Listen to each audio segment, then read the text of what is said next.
ایک دن یہ رکشے والا محنت و مزدوری کر کے جب تھکا ہوا گھر پہ پہنچا، اپنی بیوی سے بولا کہ مجھے کھانا پیش کرو، بہت تیز بھوک لگ رہی ہے، میں محنت و مزدوری کرنے والا آدمی ہوں۔ اس کی بیوی نے ارہر کی دال اس کے سامنے رکھ دی، جو فرائی نہیں تھی، بغیر بگاری ہوئی دال تھی، جس میں تڑکڑ کا نہیں لگا ہوا تھا، ایسی بلا بھگاری ہوئی دال اس کے سامنے پیش کر دی۔ اس آدمی نے ناک اور منہ چڑھایا اور کہا کہ میری بیوی، کم سے کم کچھ تو خیال کرو اپنے شوہر کا، ہم کو ایسی دال کھلا رہی ہو جو بگاری بھی نہیں ہے تم نے، جس میں تم نے تڑکا بھی نہیں لگایا، ایسی اٹھائی اور لا کر دے دی۔ محنت کرتا ہوں، مزدوری کرتا ہوں، صبح سے لے کے شام تک رکشہ کھینچتا ہوں، پیسنجرز کو بٹھاتا ہوں، محنت و مزدوری کا کام کرتا ہوں، میری بیوی اگر اچھا نہیں کھائیں گے تو طاقت کیسے آئے گی میرے اندر، اور تم نے بلا بھگاری ہوئی دال ہم کو دے دی۔ اس کی بیوی نے کہا کہ میرے پیارے شوہر، شکر ادا کرو کہ تمہیں دال بھی مل رہی ہے، شکر ادا کرو کہ تمہیں تازہ روٹی بھی مل رہی ہے، جو میں نے ابھی ابھی بنا کر تمہارے سامنے گرم گرم روٹی دی ہے۔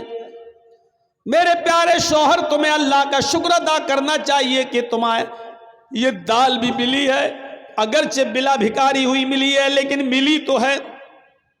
تم نے محمد رسول اللہ صلی اللہ علیہ وسلم کی زندگی نہیں پڑھی۔ حضرت عائشہ صدیقہ فرماتی ہیں کہ ما عاش رسول اللہ صلی اللہ علیہ وسلم طعاما قط، کہ اللہ کے رسول صلی اللہ علیہ وسلم نے اپنی پوری زندگی میں کبھی پیٹ بھر کر کھانا نہیں کھایا۔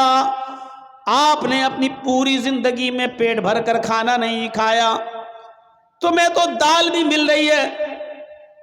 اللہ کے نبی صلی اللہ علیہ وسلم کا حال تو یہ تھا، حضرت عائشہ فرماتی ہیں کہ ہمارے گھر میں دو مہینے ایسے گزر جایا کرتے تھے کہ چولہا نہیں جلا کرتا تھا، دو مہینے ہمارے گھر میں چولہا نہیں جلا کرتا تھا۔ اے میرے پیارے شوہر، اللہ کا شکر ادا کرو کہ تمہیں تو دال بھی مل رہی ہے، ورنہ ہمارے نبی کا تو یہ حال تھا کہ دو مہینے گھر میں چولہا تک نہیں جلتا تھا۔ اس آدمی نے دال روٹی کھانا شروع کر دیا اور اپنی بیوی کی تعریف کرتے ہوئے فرمایا، میری بیوی تم بالکل ٹھیک کہہ رہی ہو، میری بیوی تم نے بالکل صحیح فرمایا۔ ہم نے یہ باتیں مسجد میں جمعے کے دن مولانا سے خطبے میں سنی تھی کہ اللہ کے رسول صلی اللہ علیہ وسلم کے گھر میں دو مہینے تک چولہا نہیں جلا کرتا تھا، اور حضرت عائشہ فرماتی ہیں کہ ہمارے نبی نے کبھی پیٹ بھر کے کھانا نہیں کھایا اپنی پوری زندگی میں۔ میں نے یہ باتیں سنی اور اس آدمی نے، رکشہ چلانے والے نے، دال اور روٹی کھانا شروع کر دیا۔ میرے بھائیوں، پوری زندگی اس کے سامنے چیخنے کی ضرورت نہیں پڑی اور لمبی چوڑی تقریر کی ضرورت نہیں پڑی، اس کی بیوی نے صرف اس کو ایک حدیث سنائی، اللہ کے نبی کی زندگی کا ایک معمول بتایا اور آپ کی زندگی کے حالات بتائے، اس آدمی نے کھانا شروع کر دیا۔ میرے بھائیوں، اگر ہمیں عمل کرنا ہو تو کسی مولانا کی ایک بات کافی ہے ہماری زندگی میں، ہمارے دل کو اثر کرنے کے لیے اور ہماری زندگی میں عمل کرنے کے لیے، اور اگر ہمیں عمل نہ کرنا ہو تو پوری زندگی خطبے دیتے رہو، پوری زندگی جلسے کرتے رہو، پوری زندگی تقریریں کرتے رہو، کوئی اثر نہیں پڑے گا۔ خود اگر مجھ سے کوئی پوچھے تو تقریباً 24-25 سال کا عرصہ تو ہو چکا ہے۔ میرے بھائیوں، جلسوں میں، جلوسوں میں اور تقریریں کرتے ہوئے آپ اندازہ لگا سکتے ہیں کہ پوری زندگی تقریریں کرتے ہوئے گزر گئی ہیں۔ اب آپ اندازہ لگائیے کہ کیا اثرات مرتب ہوئے ہماری زندگی پر، کیا فرق پڑا ہماری زندگی پر۔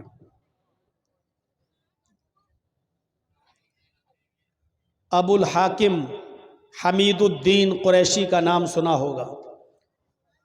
ابو الحاکم حمید الدین، جس کے باپ کا نام تھا بہاء الدین قریشی، کیچ اور مروان کا حکمراں تھا، کیچ اور مروان کا حاکم گزرا، بادشاہ تھا، حاکم وقت تھا، اور 21 سال تک اس نے بڑی شاندار حکومت چلائی۔